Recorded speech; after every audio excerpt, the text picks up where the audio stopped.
That's your institutionalized slavery.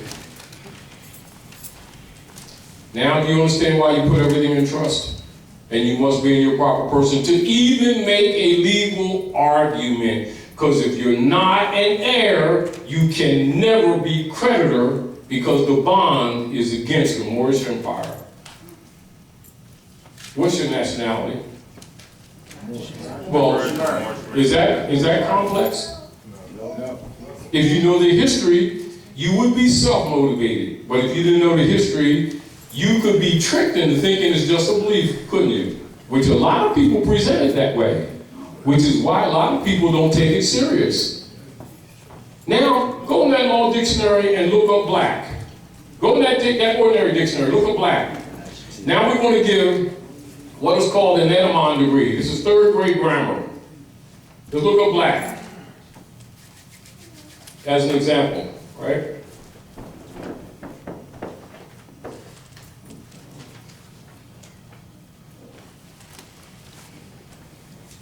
And get in the mic.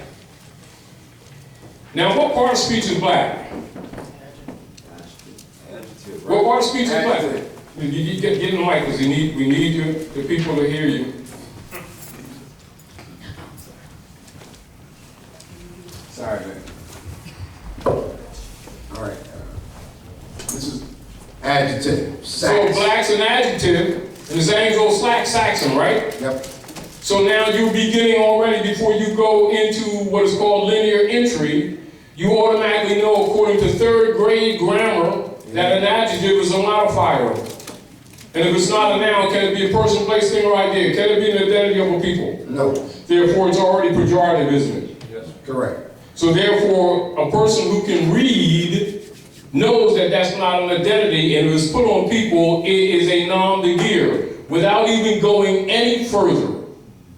Are we clear? Very. All right. Now, I'm making that statement because that's third grade grammatication. Now, do you see why some people say about certain people that don't worry about those little pickaninnies, they will never compete because they can't read? Now, people amongst their own who claim to be godly and scholars tell them that means African identity. And have just stolen their birthright right in their face. Do you see how simple education is?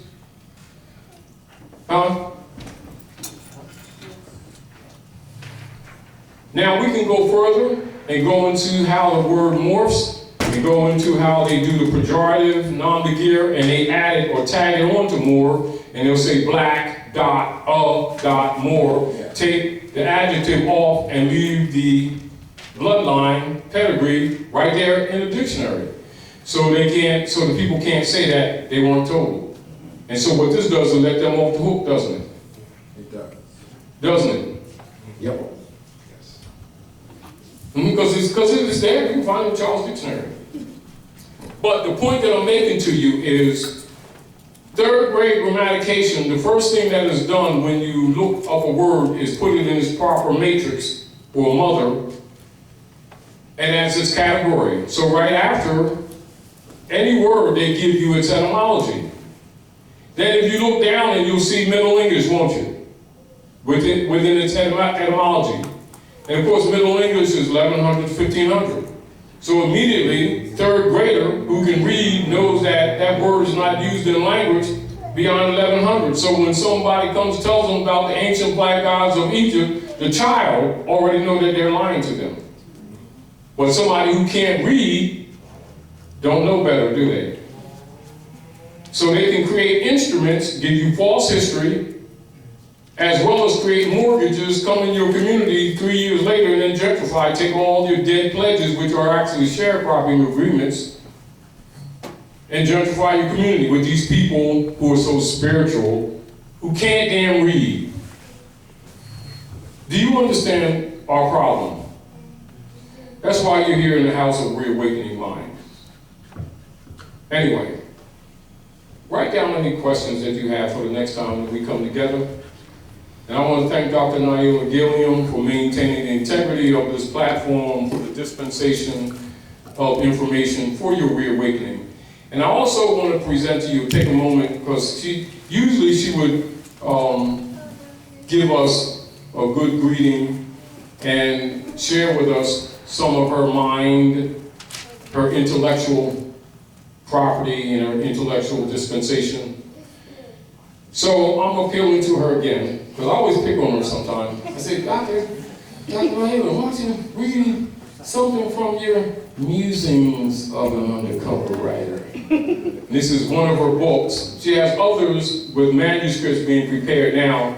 But anyway, she's going to share and give us a little bit of uplifting. Brothers and sisters, Dr. Naila Gilliam, Islam, y'all.